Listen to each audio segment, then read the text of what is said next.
네, 다음으로 인플레이스 업그레이드인데요. 인플레이스 업그레이드는 의미 그대로 사용 중인 운영체제가 실행 중인 상태 또는 오프라인의 상태에서 사용자의 데이터와 어플리케이션, 시스템 설정을 유지한 채로 운영체제만 교체해주는 방식의 설치 옵션입니다.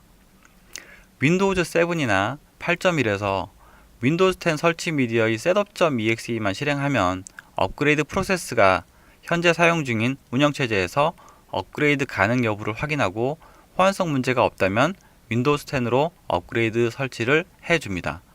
그러나 운영체제의 언어, 아키텍처, 파일 시스템의 변경, 장치 드라이버, 어플리케이션의 호환성과 같은 문제가 있는 상황이라면 적용이 가능한 옵션이 아닐 수 있습니다. 그러므로 사전에 배포 가능 여부를 미리 검증해 보시는 것도 필요하겠습니다. 그래서 인플레이스 업그레이드는 6개월에 한 번씩 새로운 빌드를 출시하는 윈도우즈 10 기능 업데이트에 가장 적합한 옵션으로 활용하시는 것이 좋습니다. 윈도우즈 10의 기능 업데이트는 6개월에 한 번씩 매년 3월과 9월에 출시를 합니다. 이렇게 출시한 기능 업데이트는 최장 1년간 업데이트를 유예할 수 있지만 지속적으로 수명 주기에 맞춰서 상위 빌드로의 업데이트를 관리하는 그런 프로세스가 필요합니다.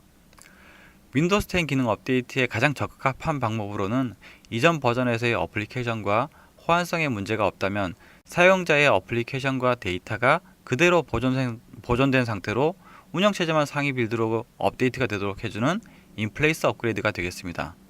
다만 윈도우즈 10 기능 업데이트는 완전한 운영체제 집합으로 제공이 되기 때문에 업데이트 용량이 64비트의 경우 2.5기가에서 3.5기가 정도의 용량을 차지하게 됩니다. 그렇기 때문에 이 정도로 큰 용량이 업데이트 서버를 통해서 네트워크로 배포가 된다면 서버에 큰 부하를 주게 되고 네트워크도 대역폭의 병목 현상이 발생하기 때문에 이 문제를 해소하기 위해서 윈도우즈 10에는 피어-투-피어 방식의 업데이트 기술이 기본으로 적용되어 있습니다. 또 기능 업데이트를 회사의 내부의 온프레미스 기반으로 관리하기 위한 서비스로 마이크로소프트의 시스템 센터 컨피그레이션 매니저라고 하는 솔루션도 구축하여 운영하실 수 있으며 이 시스템 센터 컨피그레이션 매니저에도 기능 업데이트의 배달 최적화를 위한 기술이 내장되어 있습니다.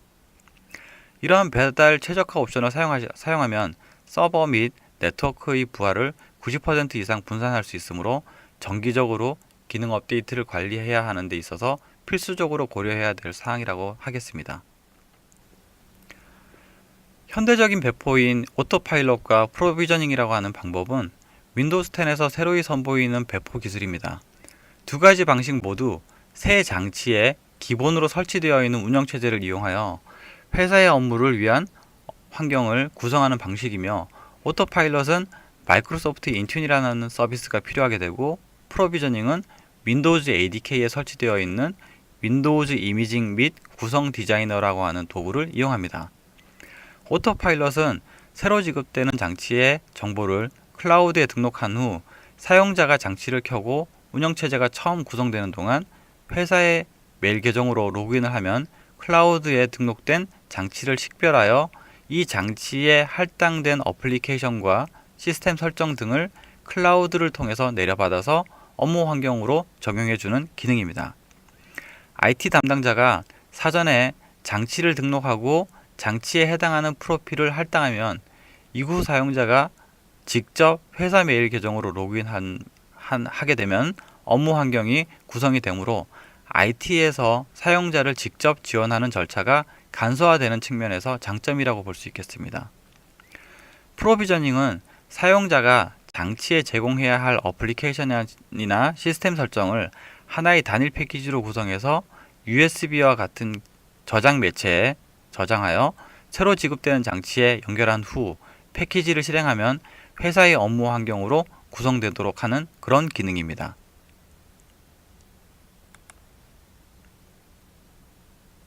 그러면 역시 오토파일럿과 프로비저닝이라고 하는 배포 방법에 대해서도 직접 데모를 통해서 보시도록 하겠습니다.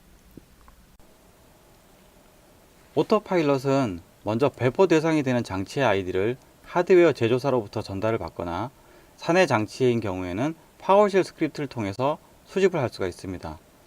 이렇게 수집된 하드웨어 장치 아이디는 CSV 파일 형식으로 저장이 되며 이 장치 아이디를 마이크로소프트 인튠이라고 하는 클라우드 서비스에 등록을 해줍니다. 이렇게 등록된 장치를 등록을 하고 난 이후에 장치에 제공할 프로필을 만들어 줍니다.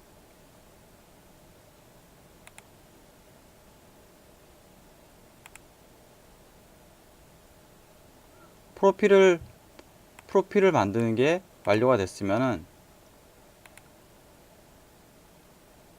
이제 등록된 장치를 사용할 사용자를 할당을 해줍니다.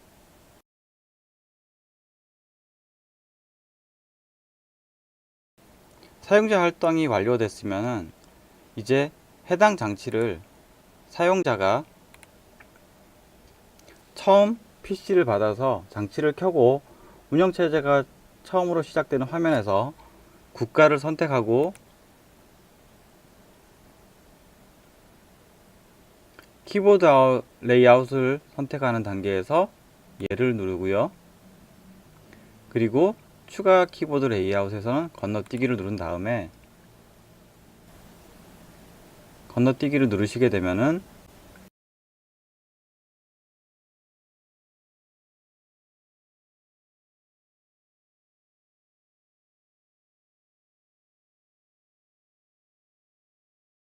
장치 아이디가 확인이 되면 회사의 아이디를 입력하는 화면이 나옵니다.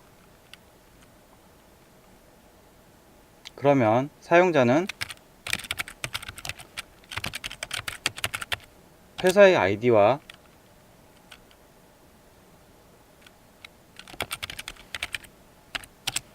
패스워드를 입력하게 되면 사용자에게 할당된 회사의 정책과 어플리케이션, 장치의 구성, 이런 부분들이 모두 구성이 되면서 업무를 할 수 있는 환경이 준비가 되게 됩니다.